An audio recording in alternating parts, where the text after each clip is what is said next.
Canal 16, una televisión diferente.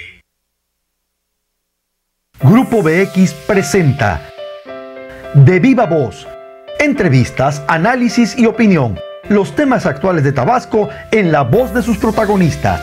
Con la conducción de Leonel Magaña Sandoval, Juan José Sánchez Gálvez y José Luis Morales Rivera. Sintonízalo todos los miércoles de 7 a 8 de la noche por la XBX, la grande de Tabasco, en el 89.7 de frecuencia modulada. De Viva Voz, entrevistas, análisis y opinión.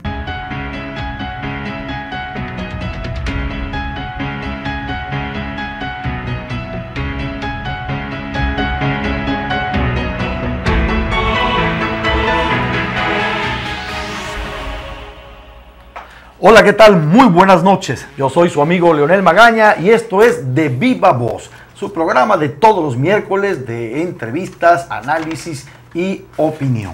Como siempre, yo quiero agradecer la presencia de mi compañero José Luis Morales Rivera. José Luis, muy buenas noches, ¿cómo estás? Buenas noches, Leo. Pues aquí, como todos los miércoles, a las 7 de la noche. Bien, y bueno, pues yo quiero antes presentar a nuestro invitado, que es un invitado muy especial.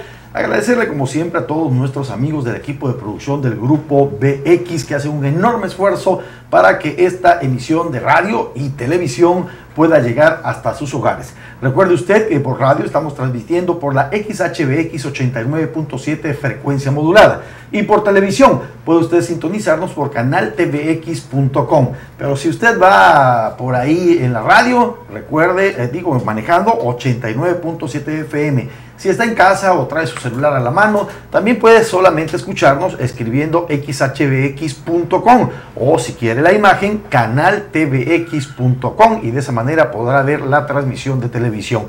Le agradezco igual como siempre a nuestra directora general, la profesora Patti Chamelis, quien generosamente nos abre este espacio todos los miércoles de 7 de la noche a 8.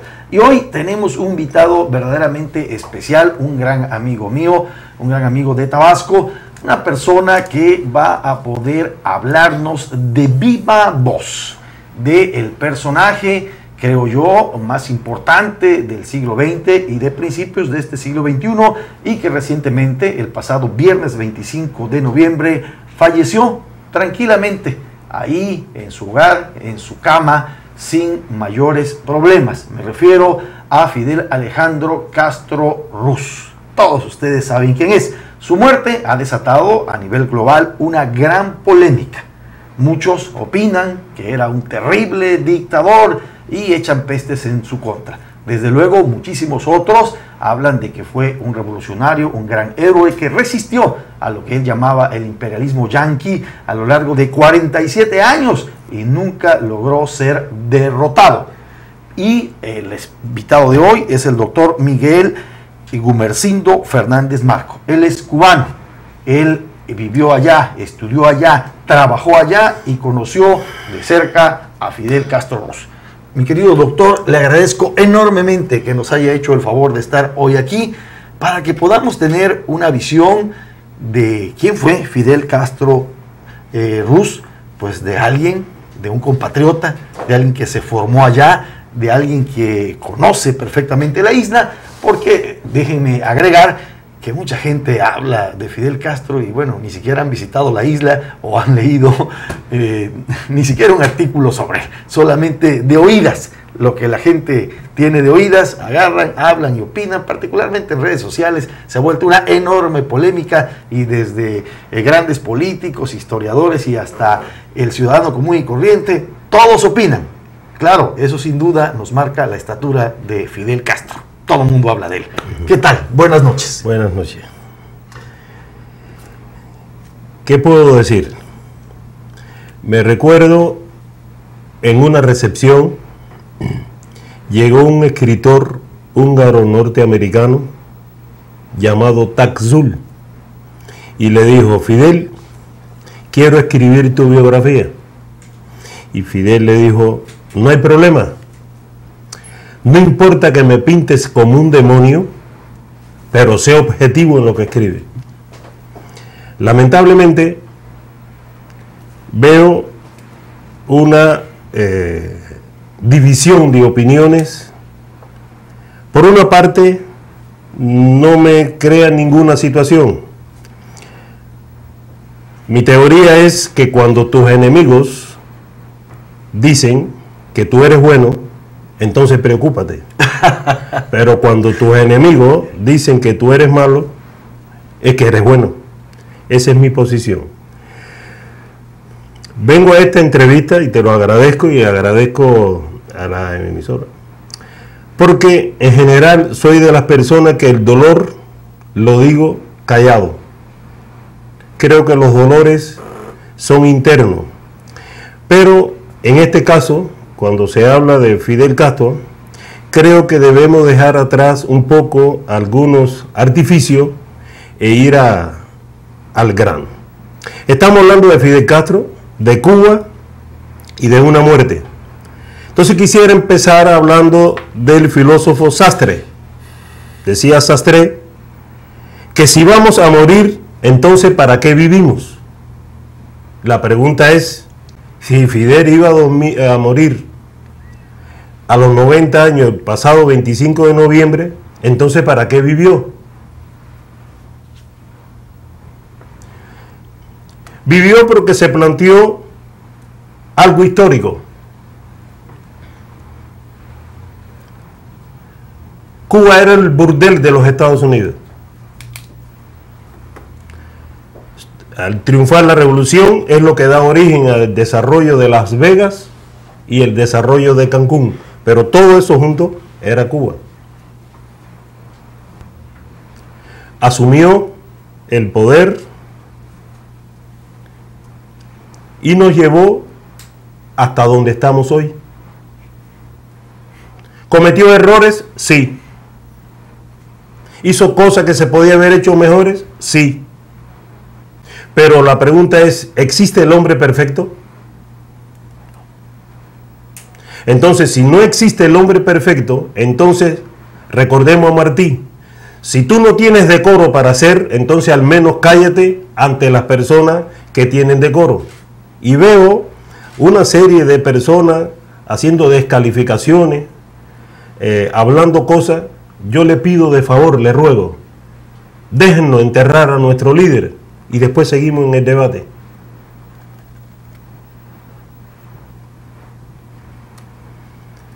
Yo no soy un especialista, ni estoy en condiciones de poder hablar la biografía de Fidel Castro. Yo puedo hablar mi interpretación, cómo lo vi, qué papel jugó para nosotros.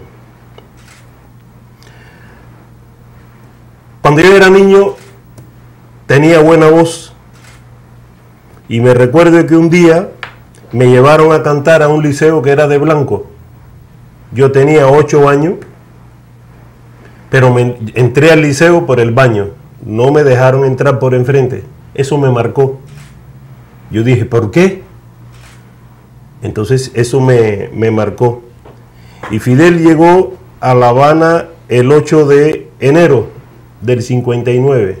El 15 de febrero estaba reunido con todos los dueños de club de blanco y dijo, esto se acabó. Los blancos y los negros pueden ir a las playas juntos.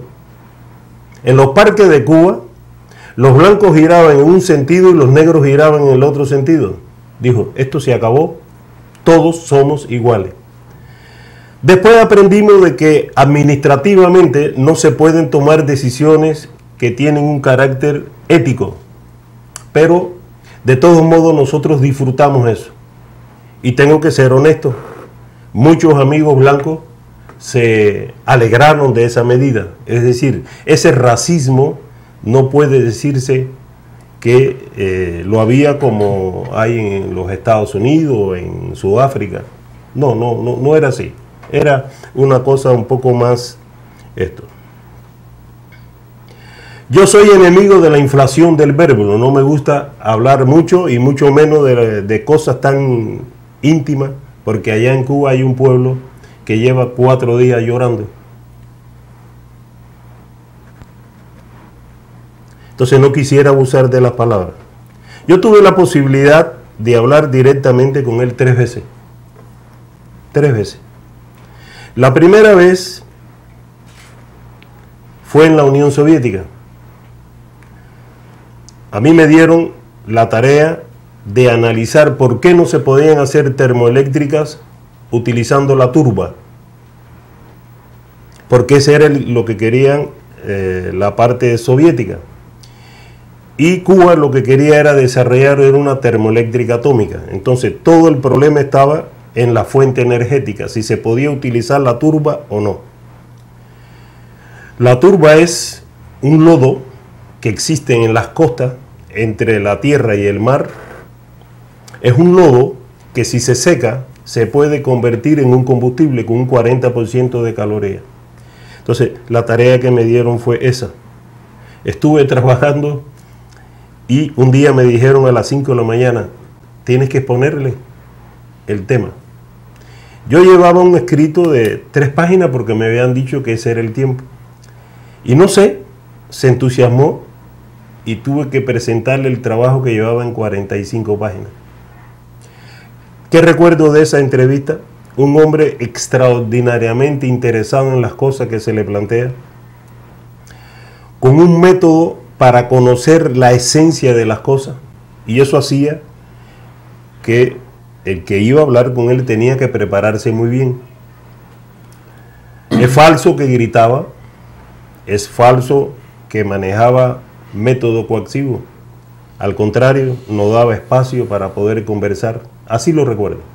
Pueden haber otras personas que digan otras cosas, yo estoy diciendo mi verdad. Era así. La segunda vez nos encontramos ante un problema. Doctor, esa segunda vez nos las va a platicar usted, por favor, regresando de la pausa. Okay. Yo les recuerdo que estamos transmitiendo a través de la XHBX 89.7 de frecuencia modulada. Además, usted nos puede ver por la internet a través de xhbx.com o canaltvx.com. Además, usted también puede participar, si así lo desea, marcando el 315-1600. Ahí recibimos sus llamadas. O bien nos puede enviar mensajes por WhatsApp o SMS al 99 33 96 62. 99 33 93 06 62. Ese es el número al que usted puede participar. Vamos a una breve pausa y regresamos a seguir platicando con el doctor Miguel Gumersindo Fernández.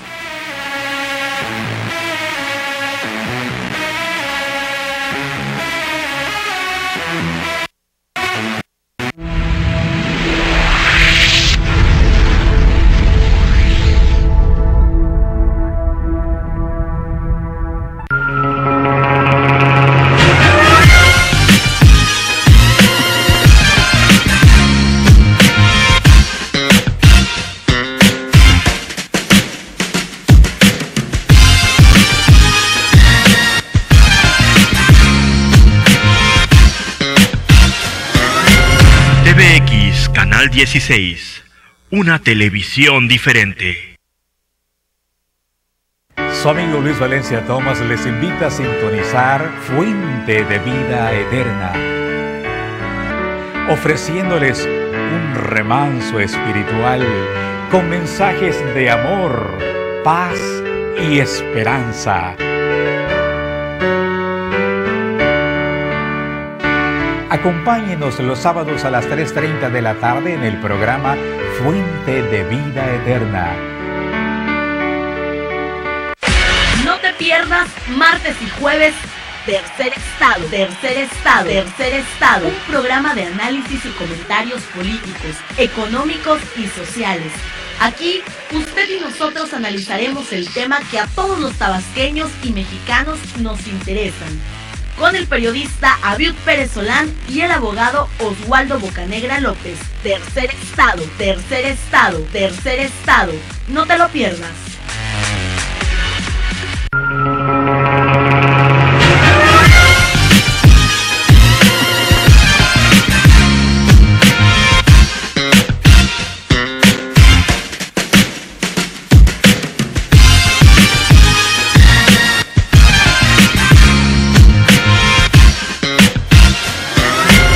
TVX Canal 16, una televisión diferente.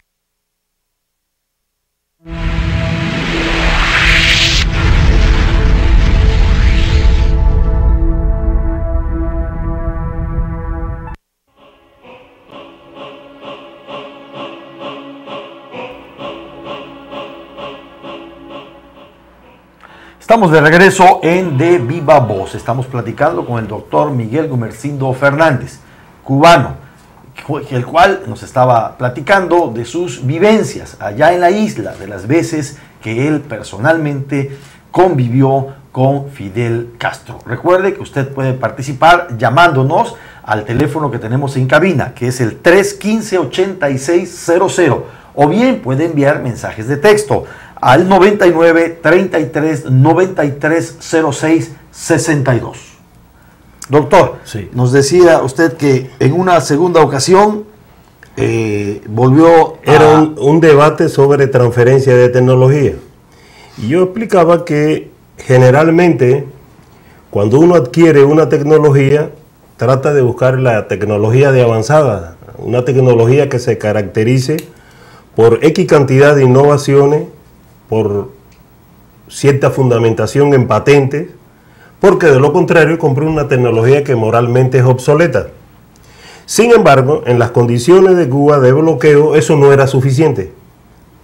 Cuando se iba a hacer un análisis para ver qué tecnología se traía, además de todo eso que he dicho, había que buscar otras variables, como por ejemplo, qué posibilidad hay que después que yo adquiera la tecnología, los americanos lo compren y nosotros nos quedamos sin fundamentación teórica. Entonces, eran cosas que no pudimos aprender en la universidad, lo tuvimos que aprender en la práctica. Eso fue una conversación muy interesante. Y la tercera vez, se estaba analizando cuál es el soporte meteorológico que hace falta en un país para poder definir y garantizar la calidad en los procesos productivos.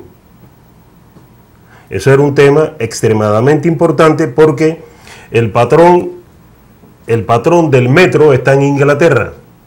Y para verificar un metro de Cuba en Inglaterra hay que hacerlo a través de dólares. La pregunta era cómo se podía tener patrones en Cuba que simularan con cierto error el metro y que sirviera para nosotros poder desarrollar el país. Entonces era un planteamiento muy interesante porque se mezclaba entre las matemáticas y entre la mecánica y la teoría meteorológica, es decir, de mediciones, que es como también se le conoce, o de precisión. Fue una conversación muy interesante, muy técnica, pero ¿qué aprendimos? Yo aprendí un estadista sentado con personas técnicas discutiendo problemas técnicos. Y eso me llamó mucho la atención porque generalmente el pensamiento político, como es un pensamiento integrador, no siempre llegan a los pensamientos específicos, los pensamientos científicos. Que regularmente, perdón que te interrumpa, Sí. regularmente en este tipo de planteamientos, el primer mandatario de una nación, como en este caso Cuba, se lo deja al secretario del ramo. Sí. Y el secretario del ramo es el que regularmente toma las decisiones y se las hace llegar al mandatario en turno y ya. Pero en este caso, como tú no planteas, era el propio Fidel Sí. Castro quien se interesaba y discutía los temas, Sí. ¿verdad? Claro, ese es el punto, por eso es que nos llamaba la atención y por supuesto que estaba el secretario, Desde luego. pero las conversaciones las llevaban ellos. Por ejemplo, mi trabajo desde el punto de vista científico es dedicado a la teoría de las proporciones. ¿Eso qué significa? Bueno, pero antes quisiera yo preguntarte algo. ¿Por qué hacías ese planteamiento allá? ¿Qué cargo ocupaba o por qué te correspondía a ti? Yo trabajaba en la Academia de Ciencias y me dedicaba a coordinar las investigaciones técnicas. Entonces éramos un grupo de personas que se le llamaba para estos tipos de debates técnicos. Y quería poner ese ejemplo. Digamos, cuando se dijo, vamos a desarrollar la biotecnología. Eso es un binomio entre biología y tecnología. Así parece sencillo. Pero desde el punto de vista científico, cuando se utiliza la palabra biotecnología, obligatoriamente tiene que hablarse de fermentadores. Los mayores productores de fermentadores son los suecos, los alemanes y los americanos. Dentro de un fermentador hay una serie de ecuaciones matemáticas que te dan las turbulencias. Entonces no es nada más sentarte y decir vamos a trabajar la biotecnología. Es que tiene que buscar matemático, tiene que buscar físico, es decir, esa integralidad que da la ciencia y sin la cual, entonces, el trabajo no da todo el resultado que se espera. Ese era el carácter integrador que él representaba, que llamaba a todas las partes a debatir un tema, pero desde todos los puntos de vista. Y a mí me tocaba la parte técnica, que era donde yo me había especializado. Esa es la forma de... Doctor, entonces, de estas, usted se formó totalmente en Cuba. Desde niño ahí estudió sus estudios básicos, bueno, aquí en México decimos medio superior y posgrado. No. Yo estudié primaria, secundaria y bachillerato, pero yo no hice bachillerato, yo soy de los CONALEP en Cuba.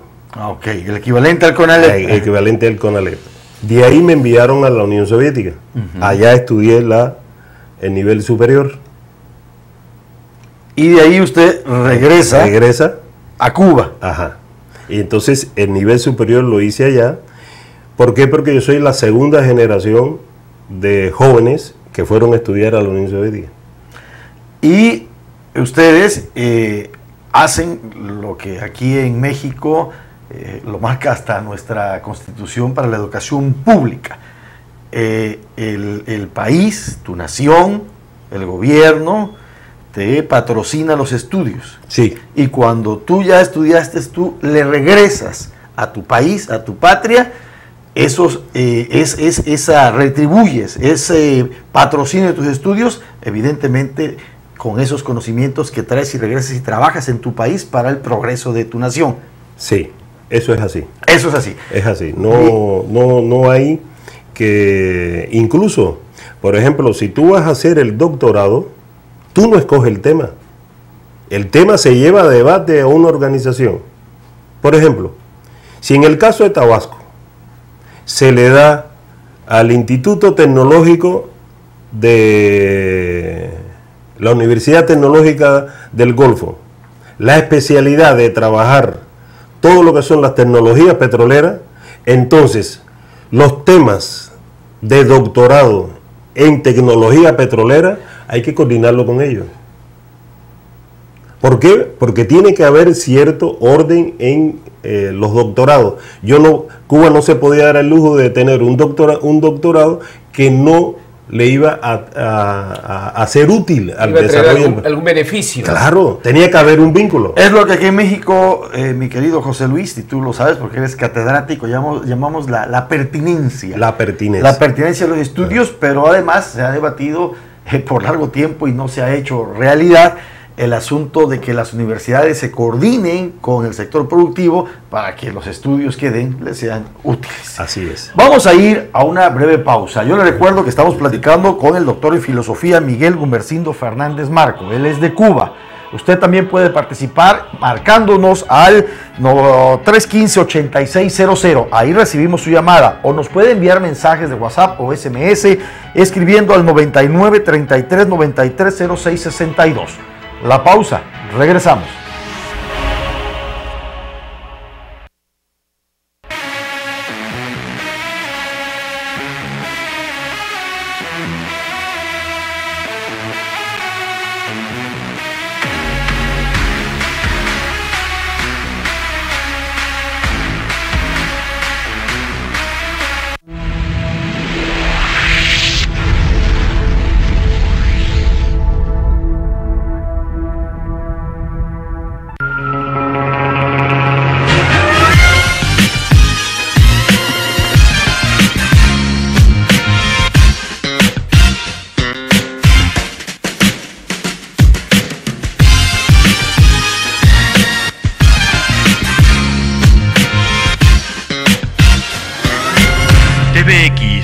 Canal 16, una televisión diferente.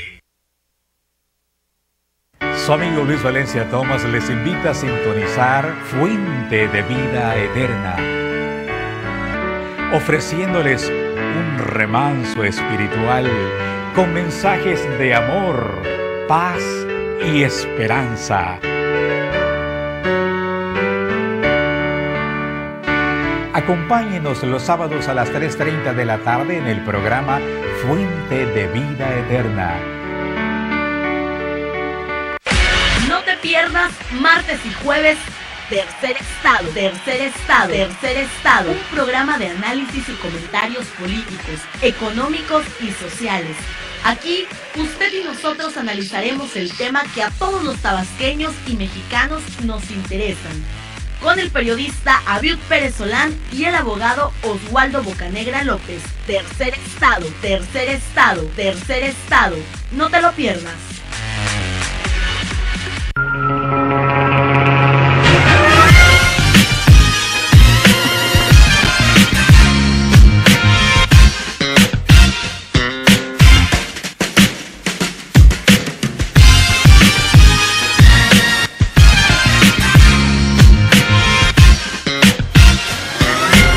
TVX Canal 16, una televisión diferente.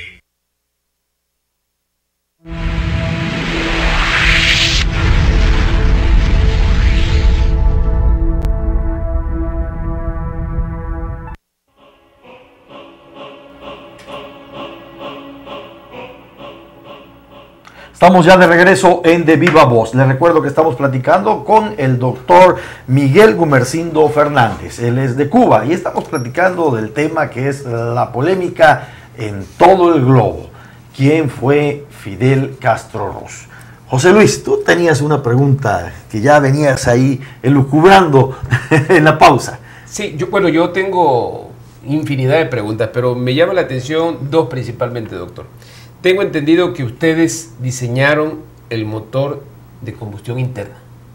¿Qué nos puedes comentar al respecto? Bueno, eso fue a raíz de 1970. Cuba siempre ha tenido un gran problema, no tiene petróleo.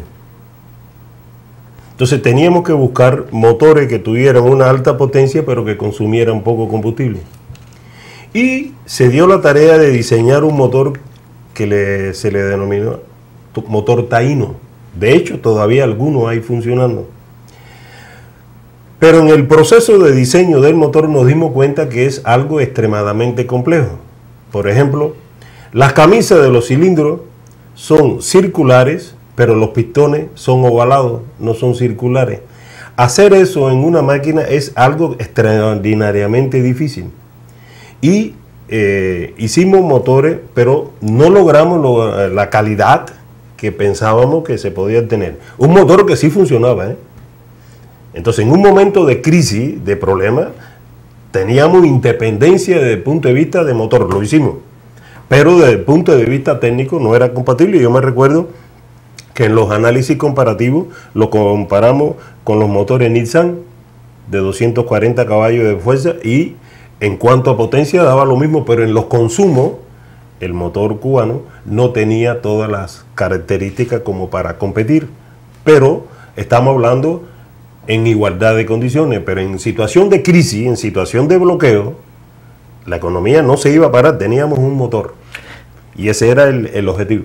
Que no tuviera los parámetros técnicos desde el punto de vista mundial. Claro, qué bien que menciona esto del bloqueo, el famoso embargo internacional que duró hasta apenas hace unos pocos años, hasta ahora que Barack Obama, un negro, llega a la Casa Blanca y bueno, se da el inicio de la normalización de las relaciones políticas de Cuba con el resto del mundo. Se levanta el embargo que Norteamérica, los Estados Unidos tenían sobre Cuba durante más de 40 años. ¿Cómo se sobrevive en un país, ¿verdad?, en este mundo ya globalizado, con ese enorme bloqueo comercial, cuando una potencia mundial como es la estadounidense les impedía que pudieran tener relaciones comerciales con nadie. ¿Cómo se sobrevive al interior de la isla? ¿Cómo logran ustedes, a pesar de ese embargo, de ese bloqueo, tener grandes doctores, grandes científicos, grandes deportistas, que son un orgullo para Latinoamérica, un orgullo, por supuesto, para Cuba? Son grandes peloteros, además, también, grandes beisbolistas, y sin embargo, países, y hay que ser autocríticos, como el nuestro, que nos decimos democráticos, que nos decimos libres, que tenemos elecciones cada 6 años, seguimos debatiéndonos en la mediocridad, porque esa es la realidad. No hemos podido hacer ni siquiera un motor de combustión interna como han hecho allá en Cuba. ¿Cómo se le hace? ¿Cómo se logra? Te faltó, Leo, grandes músicos como Silvio Rodríguez. Por supuesto, los artistas de excelencia. Sí. Por supuesto. ¿Cómo se le hace para sobrevivir? Bueno, para nadie es un secreto que la situación económica en Cuba es una situación difícil. Hay problemas económicos. La familia le es difícil mantener un nivel de vida. Eso no podemos tapar el sol con un dedo, ¿no? Sí hay dificultades. Pero ante esas dificultades siempre encontraban una solución. Por ejemplo, se creó un movimiento de inventores y racionalizadores. Y cada vez que un equipo, una máquina, una fábrica, se paraba por rotura, voy a poner por ejemplo, en La Habana circulaban ómnibus, ustedes le dicen aquí camiones, Fiat. Los motores Fiat están muy pegados debajo del piso del motor, es decir que cuando llueve esos motores se ponen en contacto con el agua y se funden. Entonces, esos eran los que teníamos. La pregunta era cómo resolver el problema. Pues entonces ahí venían las inventivas. Por ejemplo, el tubo de escape, en lugar de estar ahí abajo, lo sacábamos hacia arriba y entonces el agua no podía entrar al motor. Es decir, siempre estábamos buscando una variante para darle solución a los problemas. No quiere eso decir que a pesar de todo ese esfuerzo siempre han habido dificultades, y hoy hay dificultades. Hay problemas en el país, eso es un hecho. Pero también hay una voluntad de enfrentarse a los problemas y buscarle las soluciones. Eso también es un hecho. Los resultados en el deporte, los resultados en la ciencia, los resultados en la cultura, forma parte de. Yo me recuerdo que desde el principio en Cuba se le apostó a la educación. Hay en educación, te quisiera hacer un paréntesis. ¿Por qué Cuba se ha desarrollado tanto en educación?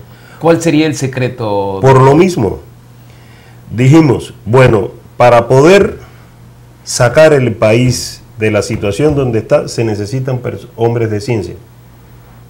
Se necesitan personas que entren a analizar los problemas y que les busquen las soluciones. Entonces, se fue al desarrollo de la ciencia, al desarrollo de la educación. Por ejemplo, yo tenía 17 años y era el que reparaba los equipos de los CONALEP. Esa era mi tarea. Cuando regresé de la Unión Soviética yo tenía 25 años y me normaron especialista para establecer los mapas curriculares de las ciencias técnicas.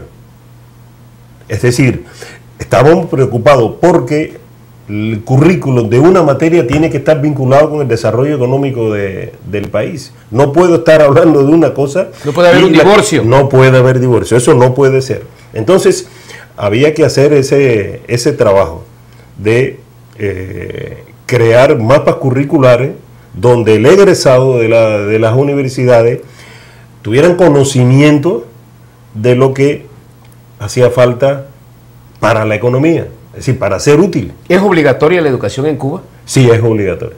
¿Desde qué? Es obligatorio hasta la prepa. A partir de la universidad es opcional, pero ahí vienen los estímulos. si no tengo nivel superior, no tengo las mismas posibilidades de crecimiento que el que sí lo tiene. Entonces, obligatorio era hasta secundaria prepa. A partir de ahí, era más bien a nivel de estímulo. Es decir, se crea un sistema de convivencia donde el conocimiento es lo vital. Ahí sale entonces por qué las canciones de Silvio Rodríguez tienen sentido, porque la gente estaba tratando de buscarle, es decir, no es hacer una canción por hacer una canción. De ahí sale Yolanda de Pablo Milanés, de ahí sale El Unicornio Azul, es decir, tenía que haber contenido porque la población exigía contenido. Es decir, una cosa lleva a la otra. No era hacer un baile por bailar. Las cosas tenían que tener un sentido. Es un pueblo culto. Ajá. Entonces, por ejemplo, yo me recuerdo que a pesar de todo el trabajo, nosotros éramos un grupo de 5 amigos y todos los sábados teníamos una sesión de trabajo. Los sábados, de día libre, teníamos una sesión que le llamábamos la sesión del té, tomábamos té y lo que hacíamos era debatir libros de literatura. Así, nosotros, me recuerdo ahora, y lo digo a coalición, me leí Los perros de la guerra, de Vargas Llosa. No sé por qué le tiene tanto odio a nuestro país, no lo entiendo, pero nosotros lo estudiamos Pantaleón y la Visitadora, pero los debatíamos, había un culto a la cultura. Eso es todo. Había un culto a la cultura. Yo creo que hasta en las relaciones de amor, si tú no le hablabas bellamente a una mujer, pues ella no decía, bueno, ¿y este quién es? Es decir, es importante que la cultura y la educación tiene que ser una forma de ser. Si yo estudio en la universidad, pero no me sirve para mi vida cotidiana, pues entonces lo que me interesa nada más es tener el título.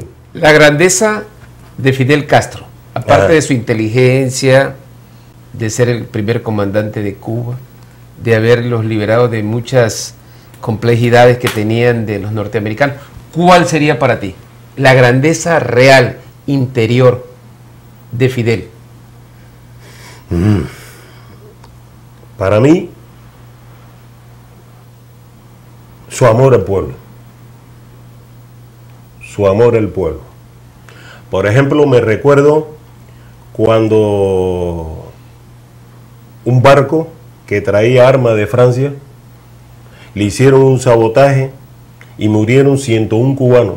El que estaba allí sacando cadáveres era él.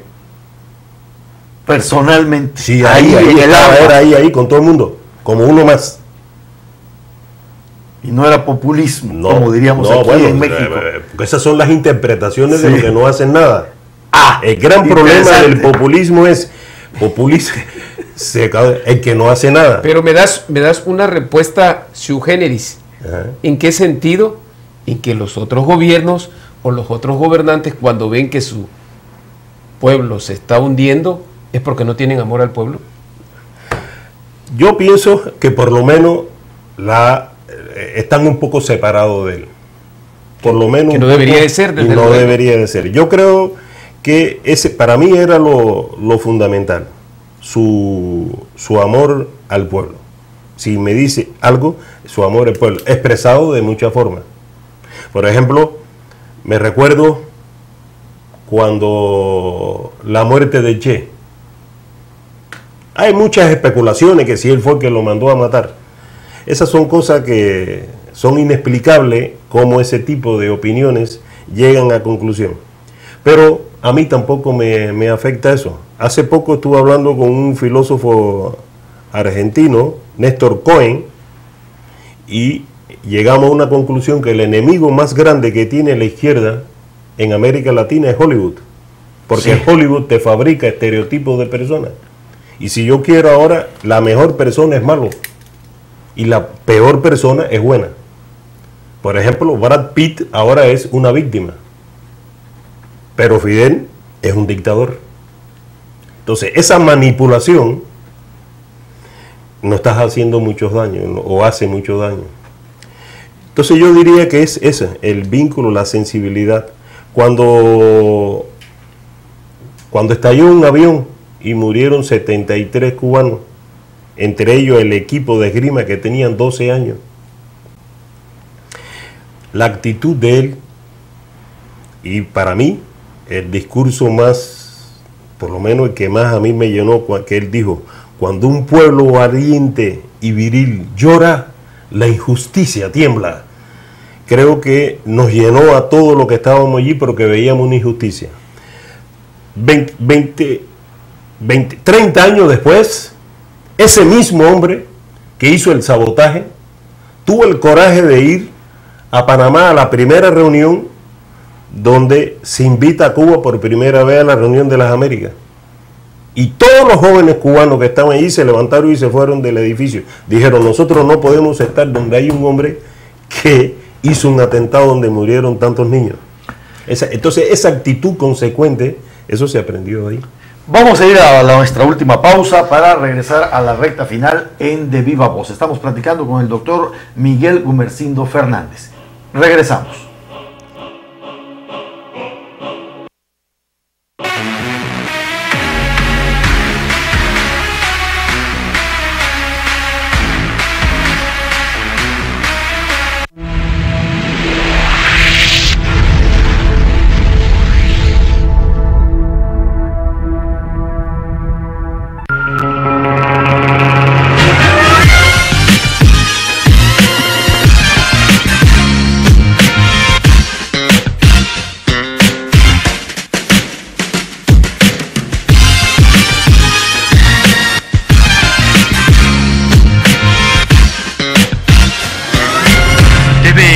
Canal 16, una televisión diferente. Su amigo Luis Valencia Thomas les invita a sintonizar Fuente de Vida Eterna, ofreciéndoles un remanso espiritual con mensajes de amor, paz y esperanza. Acompáñenos los sábados a las 3:30 de la tarde en el programa Fuente de Vida Eterna. No te pierdas martes y jueves Tercer Estado, un programa de análisis y comentarios políticos, económicos y sociales. Aquí, usted y nosotros analizaremos el tema que a todos los tabasqueños y mexicanos nos interesan, con el periodista Abiud Pérez Solán y el abogado Oswaldo Bocanegra López. Tercer Estado, no te lo pierdas.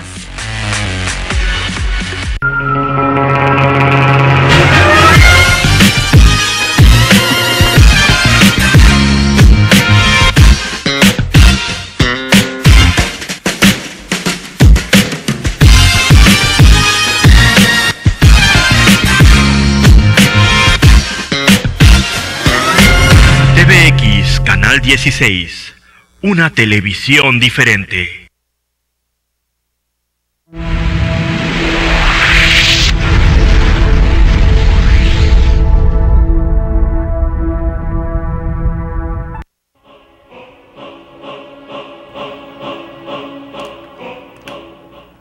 Estamos ya de regreso en De Viva Voz. Vamos a la recta final, el último tramo de este programa. Yo estoy verdaderamente emocionado, impresionado con lo que nos está platicando el doctor Miguel Gumersindo Fernández, Marco, porque no hay nada como opinar o saber o conocer de alguien que tuvo la vivencia, que pudo tratar por su trabajo con Fidel Castro, que vivió allá muchísimos años.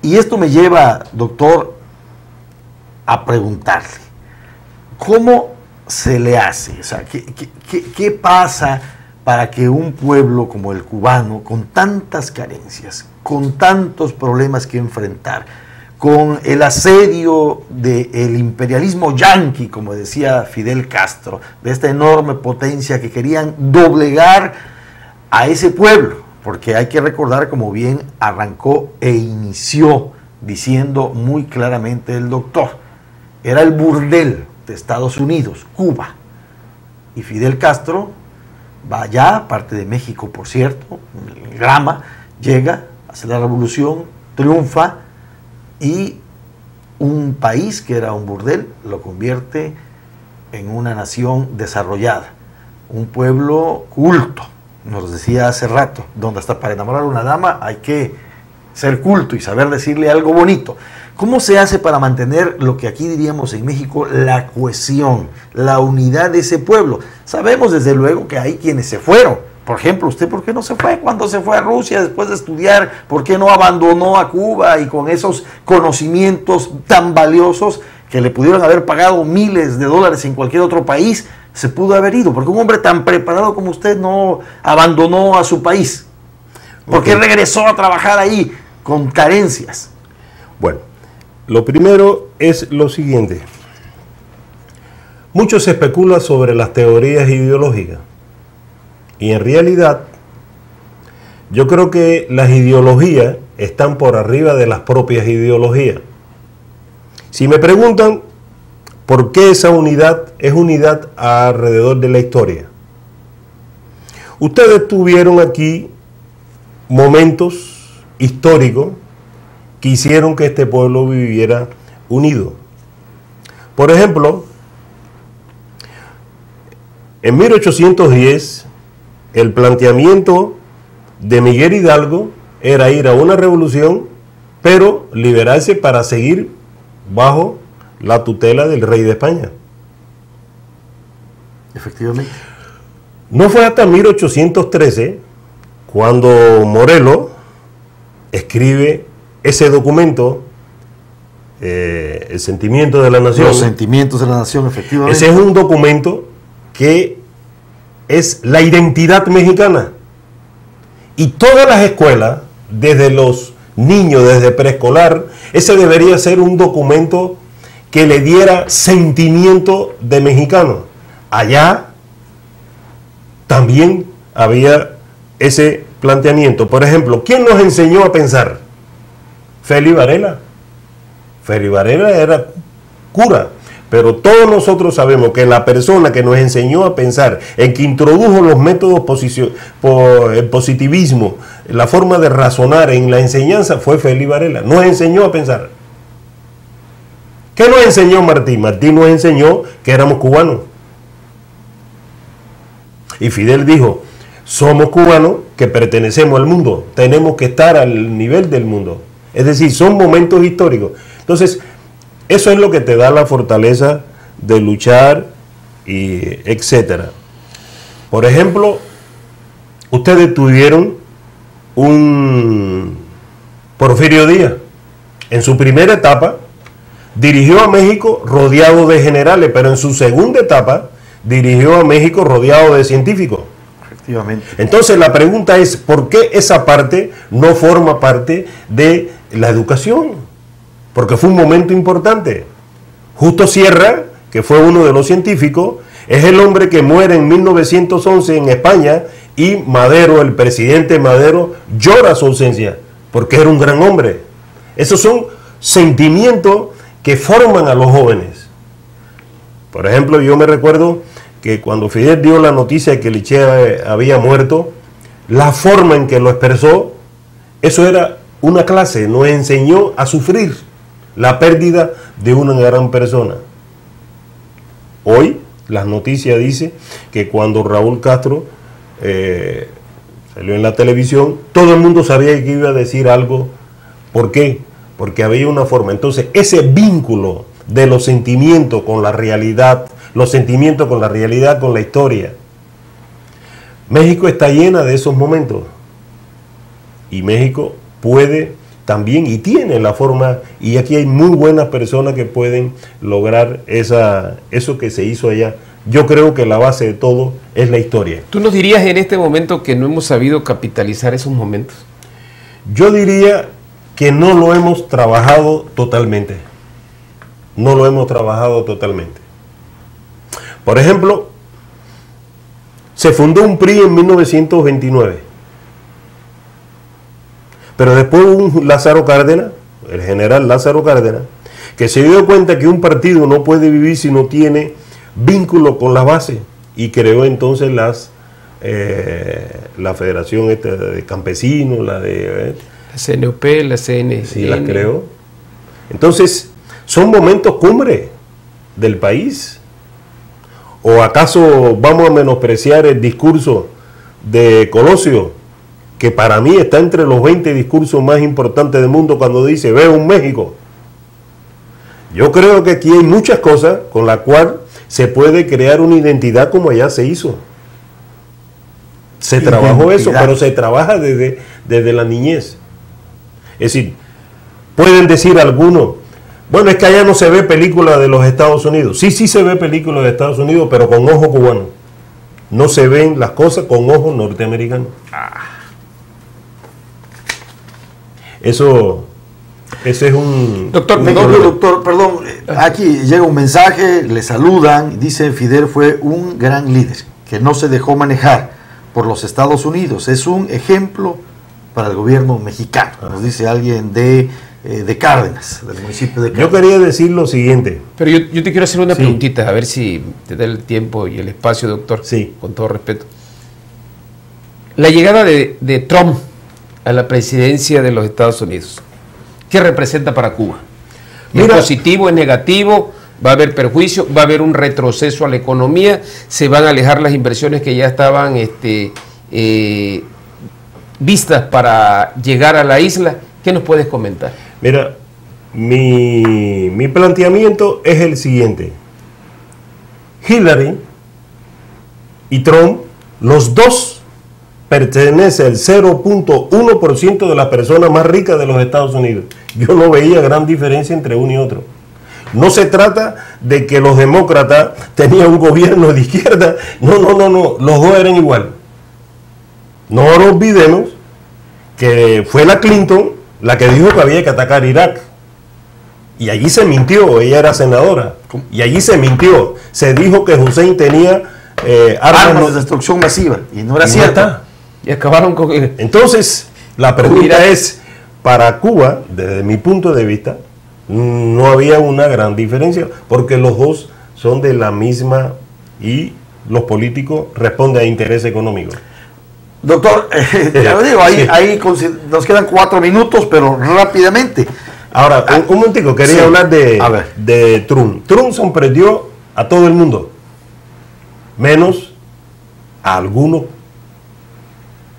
Trump fue muy inteligente, supo captar no los logros de Obama, sino la gente que estaba molesto con Obama. E hizo algo peligroso, y es hacer renacer de nuevo todo ese odio del Ku Klux Klan, el problema del racismo, etc. Eso, si no se controla, puede traer una gran... graves consecuencias. Una grande consecuencia. ¿Por qué? Porque cuando surgió el Ku Klux Klan, el negro norteamericano era sumiso. Hoy el negro norteamericano, casi todos están armados y no se van a dejar. Entonces puede haber un problema no conocido en Estados Unidos. Doctor, y dijo una cosa muy interesante, sorprendió, pero hubo algunos que no. Y coincide además, Andrés Manuel López Obrador, la noche, aquel martes, en que Donald Trump es declarado ganador, mientras había una parálisis de parte del sistema, el establishment mexicano, no hablaba Peña Nieto, no hablaban los grandes líderes, nadie hablaba. El único que salió a hablar fue Andrés Manuel López Obrador y dijo, no pasa nada. No pasa nada, somos una nación soberana, no somos un protectorado, no somos una colonia. Claro. Tenemos que hacer nuestro propio trabajo. Ese es el chiste. Luego Andrés Manuel recientemente en Colima dijo que Fidel era de la talla de Nelson Mandela y se le fueron a la yugular. Sí. Gente como Al-Azraqui, que es para mí un imbécil, señor Al-Azraqui, y desde luego Vargas Llosa y otros más. Mira, yo estuve, como es lógico, estuve leyendo la carta de este periodista. Carlos Al-Azraqui. De Carlos. De Al-Azraqui, sí. Sí. Oí la declaración en Guadalajara de Vargas Llosa, donde dice que la historia no la supera. Oí los planteamientos de Castañeda. Yo puedo decir lo siguiente, y no me gusta ofender, pero tampoco me gusta que me ofendan. Castañeda, cuando tú tenías 16 años, fuiste a Cuba para que te enseñaran a pelear en guerrilla. Tú no eres tan puro como te quiere pintar. Vargas Llosa, tú te declaraste divorcio de tu prima porque ustedes están en la lista del lavado de dinero en Panamá y te casaste con la ex esposa de Julio Iglesias. Es decir, la pregunta es, ¿efectivamente ustedes son tan puros para no dejar morir a Fidel Castro en tranquilo? Yo le puedo decir a ustedes otra cosa. A Fidel le hicieron más de 600 atentados. ¿Quiénes? Los que te pagan a ustedes para que escriban esas cosas. Yo no voy a entrar en una polémica con ustedes. ¿Sabe por qué? Porque yo me voy con la cantidad de cubanos que están llorando, con la cantidad de africanos de América Latina que están sintiendo. Yo creo que eso vale más. Recuérdese cómo comencé esta plática. No me importa que me pinten como un demonio, pero sean objetivos.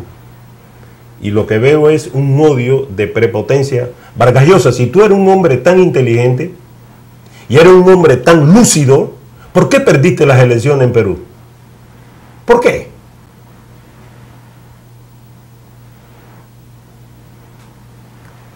Extraordinario. Con esto terminamos este miércoles esta, para mí, extraordinaria entrevista con el doctor Miguel Gumersindo Fernández Marco, un doctor en filosofía, un cubano al que nosotros apreciamos mucho. Quiero decirle, doctor, que aquí, particularmente en Tabasco, tenemos gran aprecio por nuestros hermanos cubanos. Por eso estoy aquí. Apreciamos la música que nos trajeron tan maravillosa, aquella nueva trova, aquella música de protesta.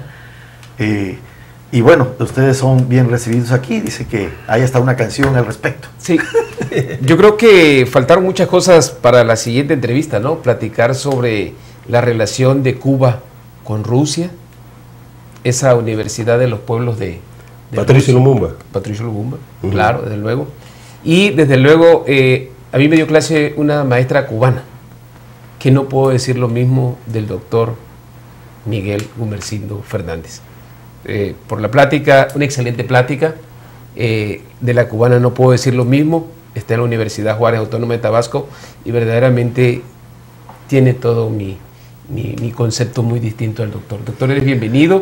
Una plática excelente. Hablar de Fidel yo creo que no es espacio para una hora, sino tendríamos que platicar muchísimas cosas. Como el estilo de los discursos de Fidel. Se ven los sentimientos que tienes. Permíteme un momentico. Un cierre, ya el cierre. Hay tres tipos de personas. Hay personas que nos ven desde arriba porque se creen dioses y nos ven a todos como enanos. Hay otras personas que nos ven desde abajo y entonces creen que todo lo que nos rodea son gigantes. A mí me educaron para ver a la gente de frente. Y la verdad, mejor lugar que Tabasco para vivir. Aquí me siento muy bien, con el calor, con la simpatía de todos ustedes. Es un buen lugar para vivir. Y si ustedes creen que yo puedo ayudar en algo, estoy a su disposición. Yo no salí de Cuba por problemas ideológicos, salí de Cuba por problemas familiares. Yo creo que se es cubano donde quiera que se esté. Donde quiera que uno esté, es cubano, igual que donde quiera que uno esté, es mexicano. Muchísimas gracias, doctor. Yo le espero el próximo miércoles, ya lo sabe usted, de Viva Voz, de 7 a 8 de la noche. Muchas gracias, buenas noches.